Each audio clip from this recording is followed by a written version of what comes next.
কিছু কিছু আত্মীয় আছে না, খুব শিল্পী লোক। যেমন আমার বইয়ের দুঃসম্পর্কের কোন দিদি একদিন ফোন করেছে, করে বলছে জানিস আমার ছেলে এবার মাধ্যমিকে 75% মার্কস পেয়েছে, তো তোর ছেলেটাকে পড়া, ভালো করে পড়া। আমার ছেলে তো সায়েন্স নিয়ে পড়বে, তোর ছেলেটাকে কি পড়াবি, মানে কোনো চিন্তা ভাবনা করলি? আমার ছেলে এখনো ক্লাস 2 এ পড়ে। সেই শুনে তো আমার গিন্নি একদম আমার ছেলেকে ধরে ধুম ধাক্কা বসিয়ে দিল, দিয়ে বলছে দেখ দাদাকে দেখে শেখ। তো আমি বললাম দেখো ও এখন ছোট আছে, তো ওদের মধ্যে ধৈর্যটা কম থাকে, তুমি ওর ভিতরে ধৈর্যটা আনার চেষ্টা করো, দেখবে ভবিষ্যতে ও ঠিক তৈরি হয়ে যাবে।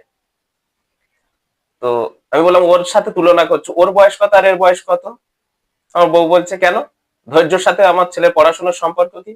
আমি বললাম দেখো, ধৈর্য যদি না ধরতে পারে ধর্ণা দিতে পারবে না, আর ধর্ণা না দিতে পারলে কিন্তু চাকরি হবে না।